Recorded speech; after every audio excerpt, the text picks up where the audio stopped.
สวัสดีครับพี่น้องครับช่องซักซีคนเกษตรนะครับพบพ่อกับเปาซักซีนะครับไขข้อข้องใจนะครับสำหรับพี่น้องที่เฮ็ดหน้านะครับพี่น้องเขามะลิกข15มะลิ105หน้าปังครับพี่น้องครับมื้อนี้นะครับมีสอบถามกันเขามาหลายเว้าสู่กันฟังนะครับในเรื่องของการเฮ็ดมะลิกข15กับ105นะครับเรื่องของเขาออก2รุ่น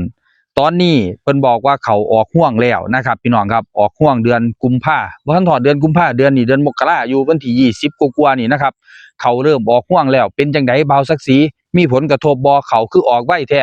หลายคำถามมีดีครับปีที่แล้วก็คือกันเนาะครับสำหรับเรื่องนี้เบาสักสีก็ได้เข้าไปเบิ่งพื้นที่ให้อยู่จังหวัดบุรีรัมย์นะครับเพิ่นปลูกเขาแล้วเขามันออก2รุ่นเขาออกร่วงปลายเดือนมกราแนวนี้คือกันครับพี่น้องครับเป็นจังไดมาฟังกันเลยเนาะครับพี่น้องครับ สำหรับเขาออกช่วงเดือนมกราสำหรับพี่น้องที่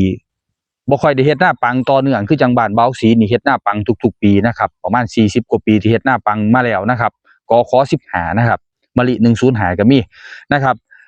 ข้าวที่มันออกร่วงก่อนในช่วงนี้บ่แม่นเกิดจากเมล็ดข้าวแต่ว่าเกิดจากการที่เวลาที่เฮาทำนาเนาะครับพี่น้องครับเฮาไถต่อฟัง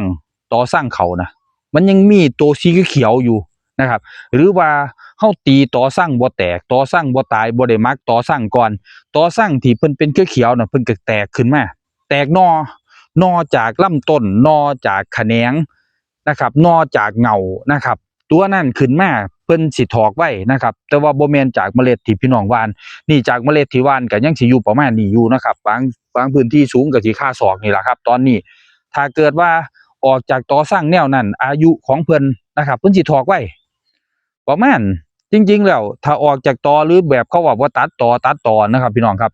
สิประมาณจัก3เดือนนี่เพิ่นสิถอกแล้วก็พร้อมเก็บผลผลิตแต่ว่าถ้าออกจากเมล็ดแนวนี้นะครับพี่น้องครับ120มื้อถ้าเป็นหน้าแล้งก็อาจสิลดหลั่นกันไปตามอายุนะครับอาจจะ110มื้อ115มื้อออกก่อนไปออกช่วงเดือนก่อนเดือนเมษาเริ่มตั้งแต่เดือนมีนาไปปลายเดือนนี่เฮาสิเริ่มได้เก็บเกี่ยวตรงนี้ก็แป๊บเดียวครับพี่น้องครับหลังจากเบิดกุมภานี่ตั้งท้องแล้วก็มีนานี่ เริ่มเก็บเกี่ยวเลยสำหรับเขากข15และกับมะลิ105บางคนพยายามสิสอบถามเรื่องเรตระยะเวลาผมบอกเลยว่าระยะเวลานะครับมันก็สิย่นลงมาจากหน้าปีคือ120มื้อเป็น115มื้อขึ้นอยู่กับอีหยังครับพี่น้องพูดขึ้นอยู่กับเทวดาขึ้นอยู่กับอากาศถ้าอากาศร้อนอากาศเหมาะสมอากาศบ่เย็นแล้วก็บ่มีฝนตกนะครับพี่น้องครับเพิ่นก็สิออกร่วงให้พี่น้องได้ต้นเดือนมีนาแล้วก็ไปเก็บเกี่ยวช่วง ปลายเดือนมีนาถึงวันที่12-13เมษานั่นคือช่วงฤดูกาลที่เก็บเกี่ยวมันเป็นช่วงที่เหมาะสมของอากาศนะครับซึ่งถ้าสิเอาวิทยาศาสตร์สิเอากรมวิชาการเกษตรมาเว้าเพิ่นก็บอกว่ามันเฮ็ดหน้าแล้งบ่ได้นั่นล่ะครับพี่น้องแต่ว่าด้วยพี่น้องเกษตรกรทางจังหวัดอุบลนี่เพิ่นเฮ็ดมาค่อนข้างดนนะครับเฮ็ดมาตั้งแต่บ่ทันได้มีแบบไว้แสงบ่ไว้แสงนะครับบ่ทันได้มีข้อมูลข่าวสารม่วนนั้นแล้วนะครับเพิ่นเฮ็ดมาแล้วก็ประสบผลสำเร็จจนกลายเป็นต้นแบบให้กับคนได้เฮ็ด ปีที่แล้วไปนำเบิ่งให้พี่น้องหลายหม่องเนาะ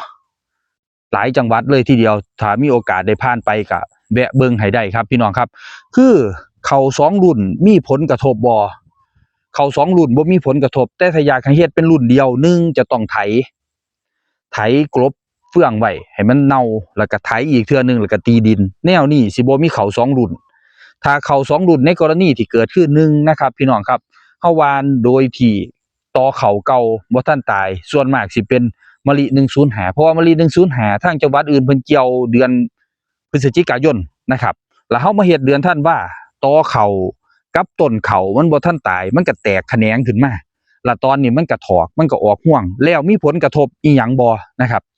ถ้าเว้าตามผลกระทบตามหลักวิชาการนะครับมันก็สิมี1โรคแมลงที่เข้ามาแมงสิงสิมักมาช่วงเขามีดอกนะครับ เขามีดอกออกหน่อยเอาเจาะไอ้แจ๊ะแมงสิงก็คือแมงแข้งตัวยาวๆนะครับแต่ว่าโดยหลักของเพิ่นเอิ่นว่าแมงสิงครับพี่น้องครับตัวนั้นก็สิเข้ามาอยู่ในแปลงฝักอยู่ในแปลงถ้าผู้ใดนะครับมีสารเคมีฉีดพ่นก็ได้หรือบ่ฉีดพ่นก็ไปเกี่ยวออกแต่ว่าที่หลายไปกว่านั้นนะครับบางแปลงนั้นตีดินแบบโคโลโคเคกตีดินแบบจังไดล่ะเอิ้นว่าตีดินบ่เรียบ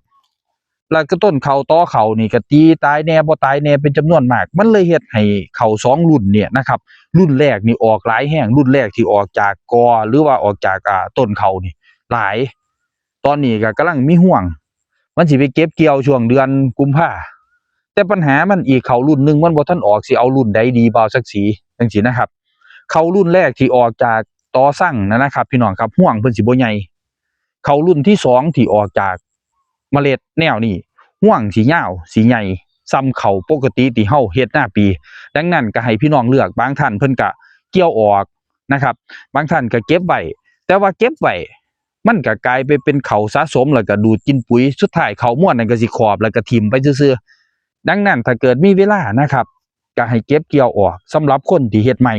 แต่สำหรับคนเฮ็ดเก่าปัญหานี่สิบ่เกิดขึ้นเนื่องจากว่าเพิ่นก็คือว่าล่ะครับไถรอบแรกแล้วก็ไถรอบสองให้ต่อสั่งให้อีหยังมันย่อยสลายซะก่อนเพิ่นจังเฮ็ดหน้านะครับซึ่งระยะการเหมาะสมในการเฮ็ดเขากข15มะลิ105คือต้นเดือนธันวานะครับยาวไปจนถึง15มกรานะครับจริงๆแล้วสำหรับ105ก็อยากให้จบภายในเดือนธันวาบ่เกินปีใหม่เพราะว่า105ระยะเวลาของเพิ่นนี่นะครับเพิ่นใช้ระยะเวลาในการเจริญเติบโตหลายกว่ากข15อยู่ประมาณ10มื้อในช่วงหน้าแล้งดังนั้น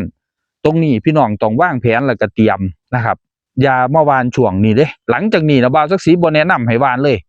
เป็นหยังจังบ่แนะนำให้หว่านเอาฟังกันไว้เป็นข้อมูลเด้อครับคือว่าถ้าหว่านช่วงนี้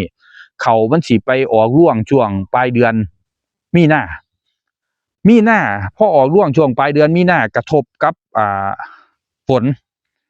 มันสิเปลี่ยนแปลงสภาพของเขาทันทีเขาตัวนี้นะครับเมื่อเจอฝนเขาตัวนี้สิเพิ่มความงามแต่ว่าเวลาออกห่วงสิบ่กลมถ้าเจอฝนนะครับถ้าก้มก่อนเจอฝนบ่เป็นหยังถ้าเจอฝนพายุมาช่วงมีนาเมษาเนาะมีนาเมษาช่วงปลายเดือนนะครับ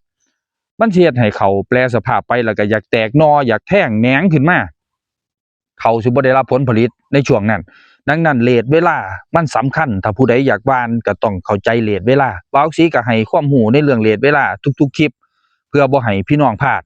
คือจากประสบการณ์ที่เห็นมาคือผู้ใดเกี่ยวผู้ใดหว่านหลังวันที่20อาจสิเป็นต้นเดือนกุมภาเขามันบ่ค่อยออกร่วงโชคดีคือบ่มีฝนในปีนั้นฝนมันเลื่อยเดือนเมษาไปประมาณปลายเดือนเมษาจังมานั่นคือความโชคดีแต่ว่าถ้าปีใดมันมาตามฤดูก็คือประมาณวันที่6ถึงวันที่10โดยเฉพาะช่วงสงกรานต์น่ะฝนมันจะมาเขาเฮากำลังออกร่วงแต่ว่าถ้าเขาหน้าปังที่เฮ็ดตามระบบก็คือต้นเดือนธันวานะครับบ่เกิน15มกราคมนี่เขาเก็บเกี่ยวไปเบิดแล้วครับพี่น้องเขาเก็บเกี่ยวตั้งแต่ปลายเดือนมีนานะครับไปจนฮอดเดือนกุมภาเดือนเมษาครับพี่น้องขออภัยครับช่วงเขาเล่นสงกรานต์น่ะเพิ่นก็สิหยุดเกี่ยวข้าวนึงหลังสงกรานต์เกี่ยวต่อแล้วก็เตรียมดินประมาณอันนี้เนาะครับเดือนพฤษภาคมเฮาก็เริ่มหว่านข้าวหน้าปีของเฮาต่อไปนั่นคือเรทเวลาเข้า2รุ่นถ้าพี่น้องจะแก้ปีนี้มันแก้บ่ได้สำหรับมือใหม่เด้อแก้บ่ได้แต่ว่าสามารถไปแก้ได้ในปีต่อไปคือ1ล่ะครับทำต่อสั่งของท่าน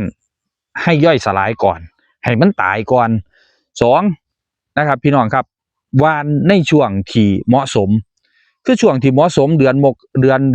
ธันวานี่นะครับต่อฟังบางส่วนมันก็เริ่มตายไปบางท่านก็สิเผาเนาะกฎหมายเผาก็ผิดอีกมันก็เลยลำบากไปกันเบิดนะครับดังนั้นก็ให้ไถรอบแรกไว้ซะก่อนแล้วจังเฮ็ดนะครับพี่น้องให้มันทันหมู่ซะให้มันออกพร้อมหมู่คือจังเขาหว่านเดือนธันวาให้มันมาเก็บเกี่ยวปลายเดือนมีนาต้นเดือนเมษาให้มันเป็นฤดูกาลมันก็สิมีตลาดรองรับถ้าพี่น้องเก็บเกี่ยวก่อนโรงสีบ่ทันได้เปิดซื้อร้านบ่ทันได้เปิดซื้อต้องมาตากแห้งอีกช่วงเวลาที่ร้านเปิดซื้อจริงๆก็สิเป็นช่วงปลายเดือนมีนาจนฮอดเดือนเมษาเขาสิเปิดกันยาวๆเลยแล้วก็โรงสีสิแข่งขันกันค่อนข้างแต่ว่าหม้องใดที่บ่ค่อยมีโรงสีเปิดซื้อสิ่งเดียวที่เฮ็ดได้ก็คือต้องตากเพื่อไปขายเป็นข้าวแห้งซึ่งราคาข้าวแห้งช่วงนี้ก็บอกว่าดีหลังช่วงนี้ก็ดีคือเก่าครับราคาข้าวแห้งที่สูงต่อเนื่องไปนะครับจนพุ่นล่ะครับฮอดฤดูกาลช่วงเฮาเก็บเกี่ยวข้าวหน้าปีนะครับข้าวแห้งจังสิเริ่มราคาจังสิเริ่มลงนี่คือข้าว2รุ่นที่พี่น้องถามมาว่าเป็นจังไดจังมีข้าว2รุ่นมื้อนี้ก็จ่างแล้วเนาะครับพี่น้องครับบ่ต้องไปตกใจนั่นเกิดจากกระบวนการในการเตรียมแปลงของเฮาบ่ดีพอนะครับสามารถแก้ไขได้ในปีต่อไปแต่ว่าปีนี้ถือว่าเป็นประสบการณ์แล้วก็หลายคนก็เป็นทุกข์กังวลอยู่จังซั่นจังซี่ว่าเขาเป็นหยังมันคือออกก่อนมันคือบ่คือเพิ่นเว้านี่ล่ะเขาที่ออกก่อนออกมาจากตอสั่งหรือออกมาจากกอเขาที่มันยังบ่ทันตายบ่ได้ออกมาจากเมล็ดโดยตรงถ้าออกมาจากเมล็ดโดยตรง เพิ่นสิท่ากันช่วงเก็บเกี่ยวสิเป็นช่วงเดียวกันนะครับในแปลงหน้าม่วนนี่มีบ่บางแปลงก็มีครับบางแปลงก็มีมันก็สิก็จอกแจ๊ะๆมันก็สิบ่หลายคือคนที่เกี่ยวข้าวแล้วก็ฟ้าวหว่านตีดินบ่แตกบ่ได้หมักเฟืองก่อนตัวนั้นสิเป็นข้าวสองชั้นค่อนข้างหลายนะครับพี่น้องครับเว้าให้กันเป็นความรู้เนาะปีนี้บ่สามารถแก้ได้ปีหน้าเบิ่งใหม่เป็นประสบการณ์นะครับพี่น้องครับนี่ล่ะมีข้อมูลสิบอกพ่อแม่พี่น้องแต่เพียงส่ำนี้สำหรับมื้อนี้นะครับมื้อหน้าเฮาจังพ้อกันใหม่ครับพี่น้องครับสวัสดีครับ